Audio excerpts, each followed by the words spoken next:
If you get the chance to work at Örebro University, I think you should definitely take it.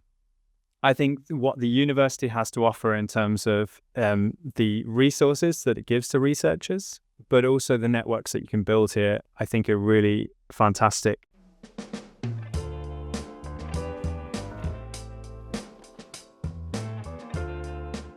My name is Sam Du Bois. I'm a senior lecturer in musicology at Örebro University.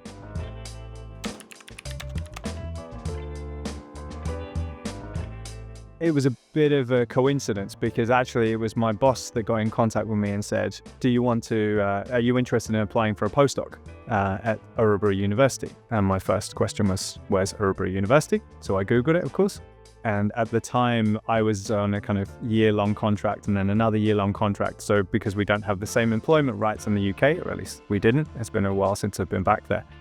So I thought this was a 4-year postdoc, and I thought, well, I'll move to Sweden for 4 years. Why not? It will be a good opportunity to see how a different system works. It will be a good opportunity to live in a different country. And so I just thought, well, why not?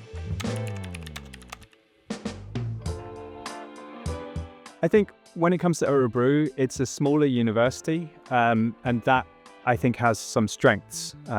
People often think that smaller is necessarily worse, and I don't think that's the case, because actually you come into contact with people from a wide variety of different academic backgrounds, and it's easier to build those contacts. So I think the research environment and part of here is much more interdisciplinary. You basically have more of an overview as to other activities as well, but you also get ideas. You also get ideas about what to do differently, and having experts in another field that you can talk to is also really important in terms of developing new research methodologies.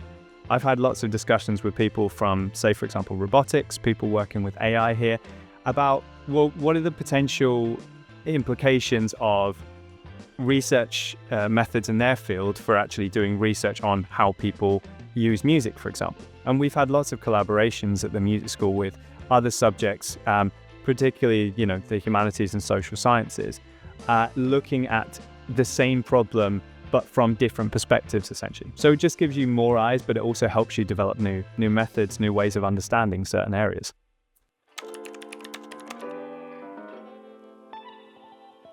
I live on the other end of town, and it takes me 25 minutes with the amazing cycle infrastructure to get from my house to my job.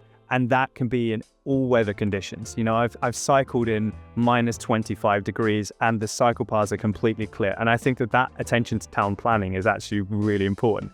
Also, Örebro has a great music life because it's kind of close to Stockholm, because it's kind of close to Gothenburg. People tend to forget that there's actually quite a rich music scene here.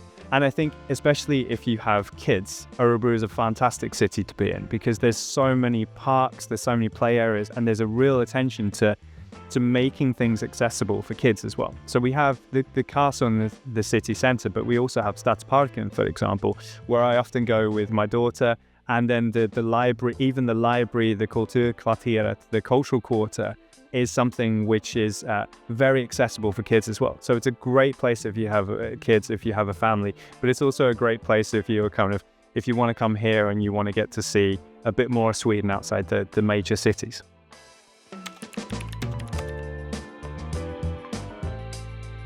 If you get the chance to work at Örebro University, I think you should definitely take it.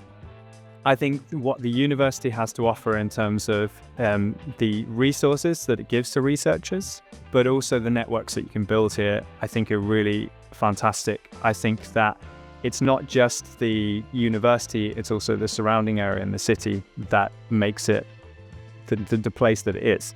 People often tend to think, it's not one of the bigger cities in Sweden, so therefore it must be more boring. That hasn't been my experience at all. When people say, how does it feel to go home when I go back to the UK? I say, well, I am home.